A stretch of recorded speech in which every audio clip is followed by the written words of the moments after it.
Hello my wonderful viewers and subscribers, welcome to my channel. Today I want to tell you how I made this lovely and beautiful cake.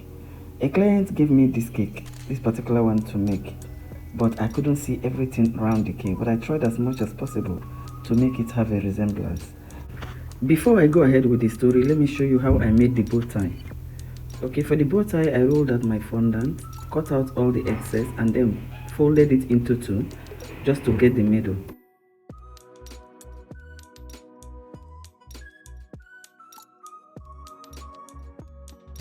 So I created a figure 8 out of it, up and down, making sure no side is bigger than the other.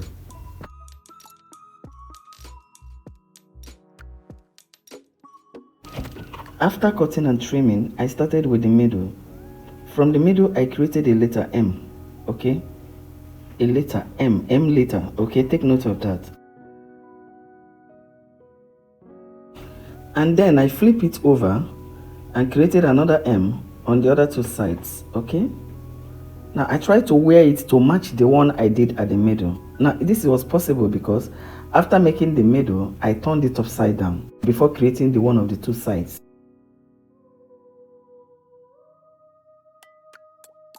Now after making sure that it matches, I have to open it and then get my kitchen napkin, okay, ready, and also my glue. For the glue I'm using CMC and water.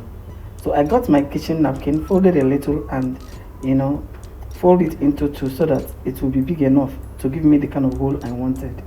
So after that I will now apply my glue. Alright, now you can see what I have. Look at it very well. I now applied my glue. Now try to make sure that it's not runny, okay? And then I take it, place my tissue so that it will give me the opening I want. This tissue will be removed immediately after it is completely dried.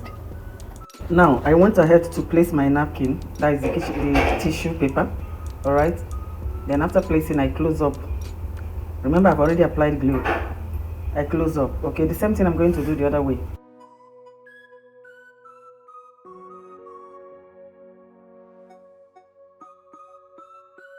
Okay, now I have folded it. You can see that the middle is now tight, okay, and the gum is holding it.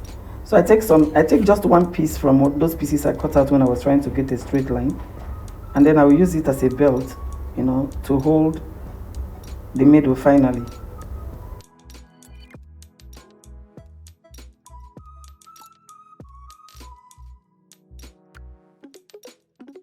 So make sure it's tight, cut off the excess if need be.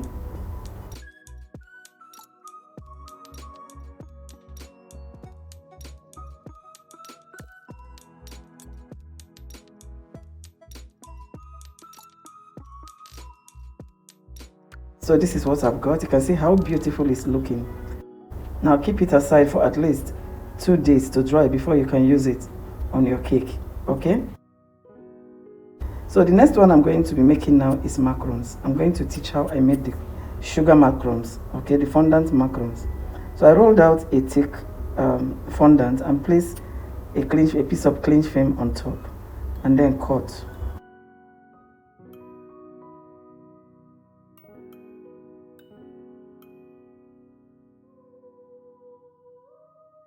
And remove the excess, leaving the rounds. Now you can see how smooth it's looking. That's up. I don't want it to be very sharp. You just have to curve. That's why we placed the nylon. So now for the middle of the macarons, you just roll out your white fondant and cut out that one. You don't need a nylon because it has to be flat. So now before you begin to work on the macarons, you first of all create some indentation that will make it look real using your stick, your skewer or your kebab stick or even toothpick. Anyone can work.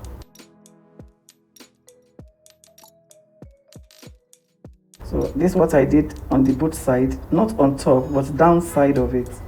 Do this carefully so that it won't lose shape. Then apply your glue.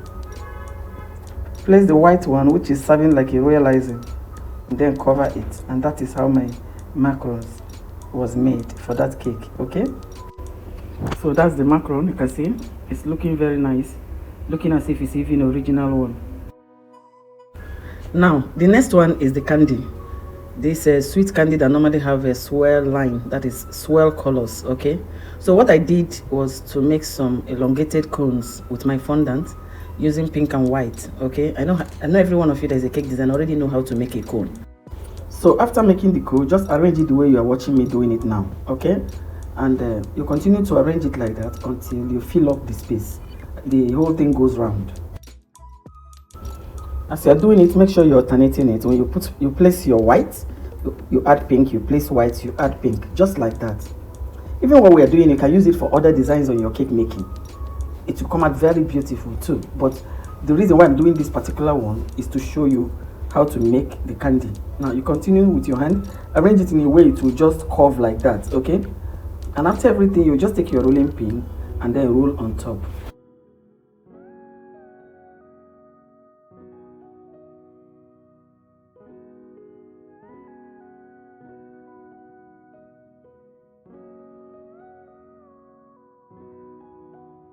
Then after that, you use your round cutter and cut out the shape you want, the candy shape.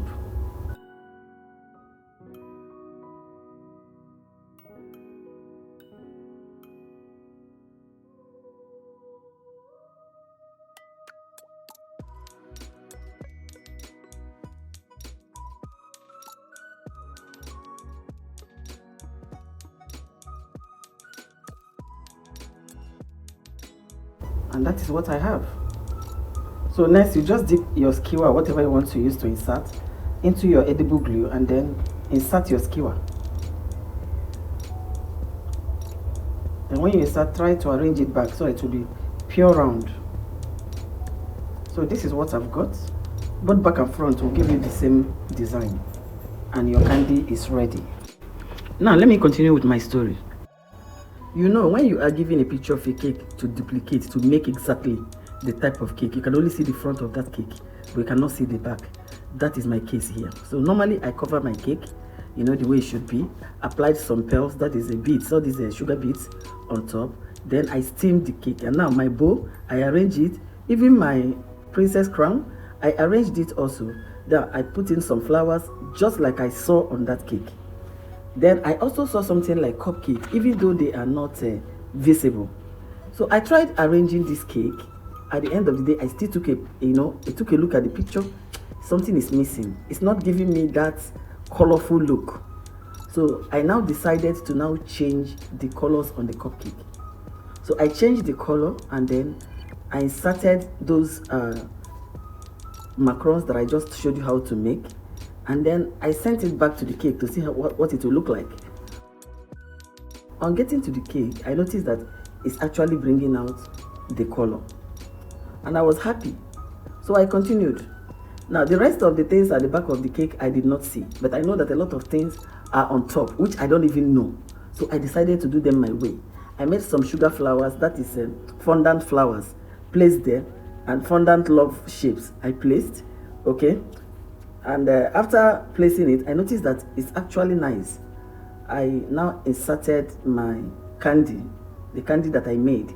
Everything was supposed to be on top of the cake. Okay, remember, I didn't see these ones I'm putting now.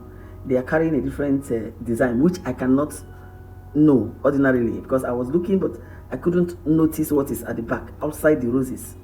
Okay, so that is it. That's how my journey to making this cake, even though I tried to make it look like the real cake, at the same time, I try to change the design. Now, there are actually some cakes that when you look at it, you think it's so easy. But when you start working on them, you find out that they're not really that easy the way you think. That they will even stress you out. This is one of those cakes, I must tell you. Do you know what makes it very, very stressful? Is the thinking aspect of it, where you have to think, what will I do there to bring out the cake? That is the worst part of it. The truth of the matter is that when you're working a cake that you have to work and rework, you work, you check, you rework, it can be so tiring. I must tell you the truth. That day you need to see how tired I became. I was so tired, so worn out, just working this small cake. That is even the most tiring part of it. As tiny as this small cake, it gave me a serious headache, thinking, looking around. Thank God at the end of the day, it came out nice. The candy was actually the last thing that I inserted on the cake. You can see it here. Thank you so much for watching. Please subscribe if you have not, Give me a thumb up if you like this video. Bye for now.